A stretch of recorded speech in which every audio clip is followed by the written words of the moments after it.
ស្អប់បងហើយមែនទេទើបជ្រើគេបាញ់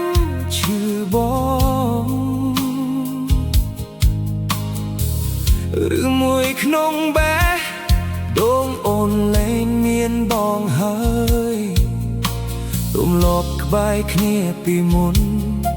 ពេលនេះប្រែប្រួលអស់ហើយទៅហើយដេកឡើយប្រាប់ថាស្រឡាញ់ធ្វើអីតើប្រើពេលវេលាប៉ុន្មានទៅអាចឲ្យពើត្រឡប់មកវិញព្រោះពេលនេះបងនៅស្រឡាញ់នៅនឹកនៅគិតដល់អូនរាល់ថ្ងៃ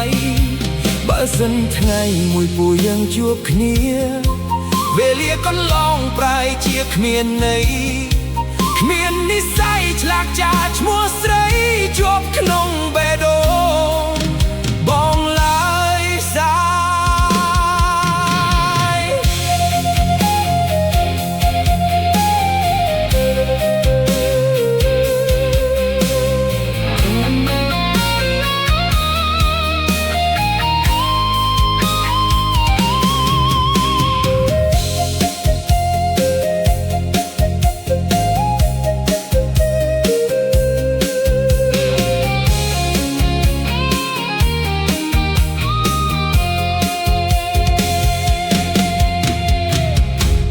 ស្អប់បងហើយមែនទេ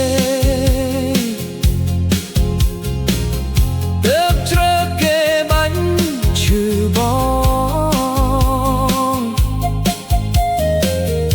ឬមួយក្នុងបែដងអូនលែងមានបងហើយទម្លាប់ក្បែរគ្នាពីមុនពេលនេះប្រែប្រួលអស់ហើយទៅហើយដេកឡើយប្រាប់ថាស្រឡាញ់ធ្វើអើតើប្រើពេលវេលាប៉ុន្មានទៅអាចឲ្យពើត្រឡប់មកវិញព្រោះពេលនេះបងនៅស្រឡាញ់នៅនឹកនៅគិតដល់អូនរាល់ថ្ងៃបើសិនថ្ងៃមួយពួកយើងជួបគ្នាវេលាកន្លងប្រែជាគ្មានន័យ